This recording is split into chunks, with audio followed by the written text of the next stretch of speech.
Bonjour les amis, bonjour messieurs, dames, j'espère que vous allez bien. Je suis Fernandez Galobi et aujourd'hui je fais cette vidéo pour vous montrer un peu un tableau de bord que j'ai fait avec Power BI. Donc ce tableau de bord concerne une entreprise de gestion de vente d'articles qui a aujourd'hui pour objectif d'avoir des indicateurs, des reporting, des informations concernant leur vente tout au long d'une année. Ici, c'est l'année 2016.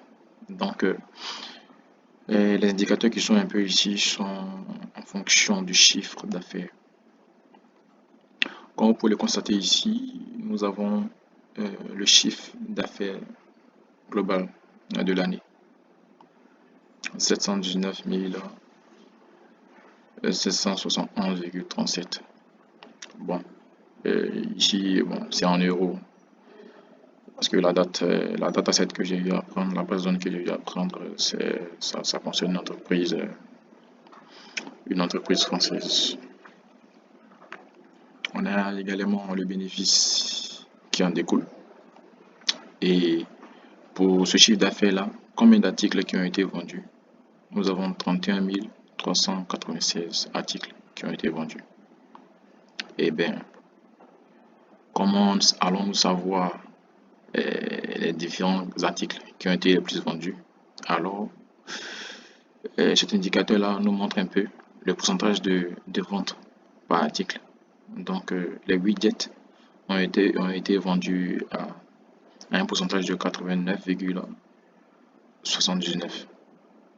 Les junk sont pour 22,64%. Les things, on a 16,42%. Et les stuff, 11,15%. Nous avons la possibilité, dans le tableau de bord, de voir la tendance des ventes par mois. Donc, au cours du mois de janvier, l'entreprise a enregistré un montant de combien? En février également, et ainsi de suite, jusqu'à décembre. Nous avons la possibilité de voir, étant donné que l'entreprise est un peu installée dans plusieurs villes, nous avons la possibilité de voir le chiffre d'affaires qui a été fait dans chaque ville. Voilà, dans chaque ville. Donc, par exemple, ici à New York, voici le chiffre d'affaires qui a été fait. Donc, les bulles, en fonction de leur forme, nous montrent un peu la ville qui a fait le chiffre d'affaires le plus élevé. Donc, en fonction de ces informations-là, on peut savoir dans quelle ville nos produits marchent le plus. Donc, on peut approvisionner là-bas le plus souvent.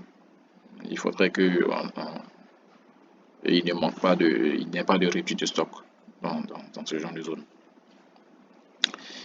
Il est important de savoir également quels sont les commerciaux, les meilleurs commerciaux.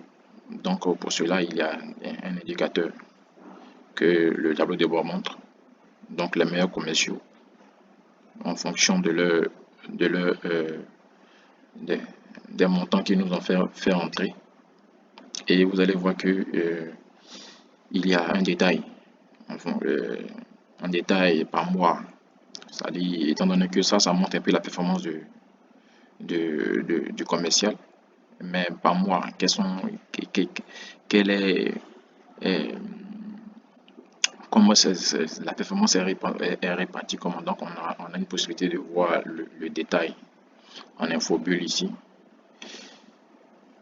janvier, février, mars, avril, ainsi de suite. Donc avec ça, voilà, le boss peut rapidement récompenser les meilleurs commerciaux afin de les encourager à travailler encore plus. On a également la possibilité de voir les 5 meilleurs clients, Et là, on peut rapidement faire des surprises pour les 5 meilleurs clients afin de les encourager à toujours venir et acheter le produit dans nos magasins. Donc, également, on peut voir les détails de, d'achat de chaque client. Ici, il faut savoir que le tableau de bord, il est super dynamique. Donc, on a la possibilité de, de, d'afficher ces différents indicateurs-là par ville. Voilà, par ville, on peut sélectionner une ville et puis en fonction de ça, les indicateurs, le tableau de bord se met à jour automatiquement. On peut également chercher par commercial et ça se met à jour automatiquement. On peut également chercher par mois et par trimestre. Donc, après avoir fait ce genre de recherche, vous avez la possibilité, on a la possibilité de remettre tout à sa place et tout est OK. Donc, avec ce genre de tableau de bord, le boss peut facilement prendre des meilleures décisions, des décisions qu'il faut pour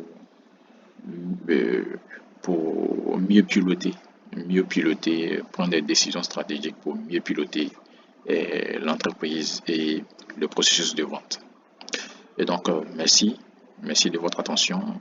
C'était Fernandez Galobé, ingénieur en système d'information et génie logiciel, ingénieur consultant business intelligence.